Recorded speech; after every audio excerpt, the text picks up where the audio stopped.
Hello class. आता आपण mathematical logical मधला नेक्स्ट पॉइंट पाहणार आहोत. त्यात नेक्स्ट पॉइंट आहे statement pattern.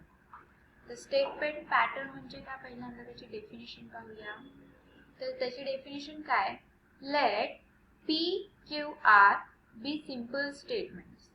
A compound statement obtained from these simple statements and by using one or more connectives and or not, implies, double implies is called a statement pattern.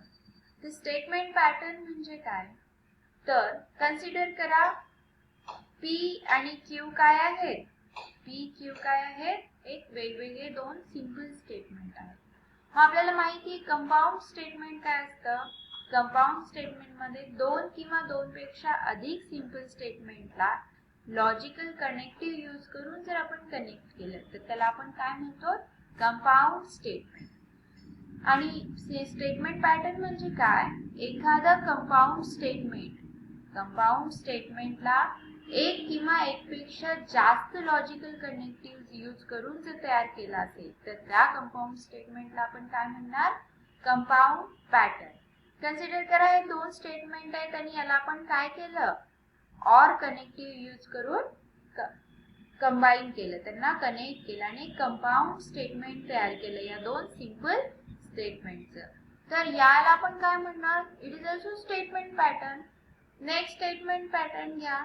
Consider करा P और Q and R.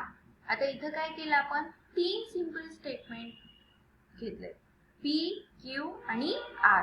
आणि या तीन simple स्टेटमेंटला और आणि and हे दोन connective use करून एक नवीन कंपाऊंड स्टेटमेंट तयार केलं आणि ह्याला आपण काय म्हणणार, इट इज स्टेटमेंट पॅटर्न. तर स्टेटमेंट पॅटर्न म्हणजे काय, तर कंपाऊंड स्टेटमेंटला एक किंवा एकपेक्षा जास्त कनेक्टिव्ह यूज करून जर आपण कंबाईन केलं, एखादं कंपाऊंड स्टेटमेंट एक किंवा एकपेक्षा जास्त लॉजिकल कनेक्टिव्ह यूज करून जर तयार केलं तर त्याला काय म्हणणार आपण, it is nothing but the statement pattern. Right.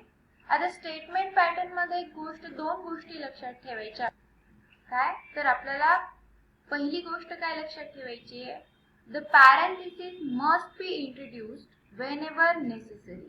काय, तर आपल्याला ब्रॅकेट जिथे कुठे गरज असेल तिथे आपल्याला ब्रॅकेट यूज करायचे. का, कारण याचा एक्झाम्पल बघा, -2 + 3 काय, minus in bracket 2 + 3 is equal to -2 + 3.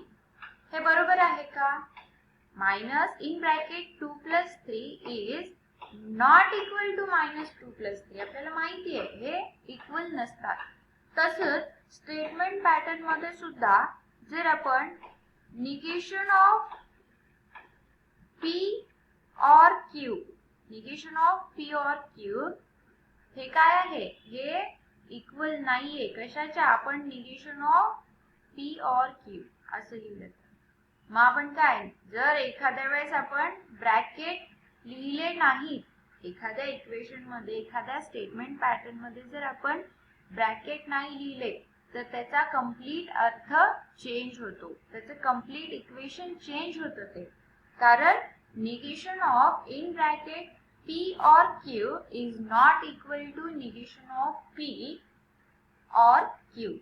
Same equation. आता अजून एक एक्झाम्पल बघा, negation of P and Q and negation of P and Q are not same. म्हणजे काय, जर आपण ब्रॅकेट नाही लिहिले तर त्याचं काय होणार, अर्थ चेंज होणार, ते इक्वेशन कंप्लीट चेंज होणार.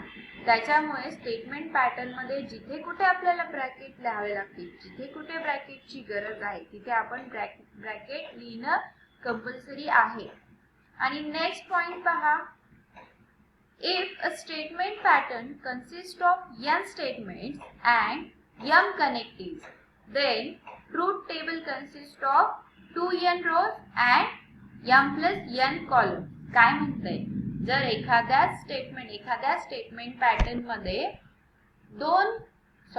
एखाद्या स्टेटमेंट पॅटर्न मध्ये n स्टेटमेंट्स आपण यूज केले आणि m कनेक्टिव्ह यूज करून त्यांना कंबाईन केलं तर त्याचा ट्रूथ टेबल कसा येणार? त्या ट्रूथ टेबल मध्ये 2n रोज असतील आणि m + n कॉलम्स असतील.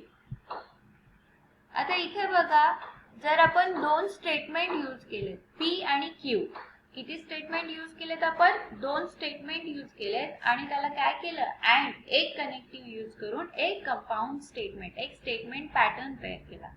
तर याच्यामध्ये n = n काय आहे? किती स्टेटमेंट्स आहेत? तर n = आपण किती स्टेटमेंट यूज केलेत? p आणि q, दोन स्टेटमेंट यूज केलेत.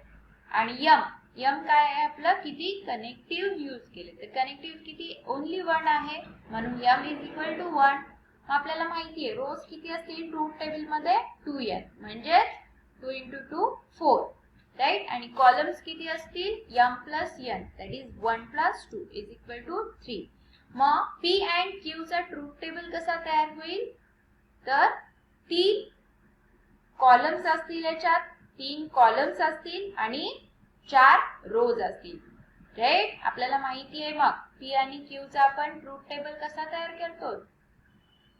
p and q चा ट्रूथ, जर p ट्रू असेल, q ट्रू असेल तर p and q काय असतं? ट्रू.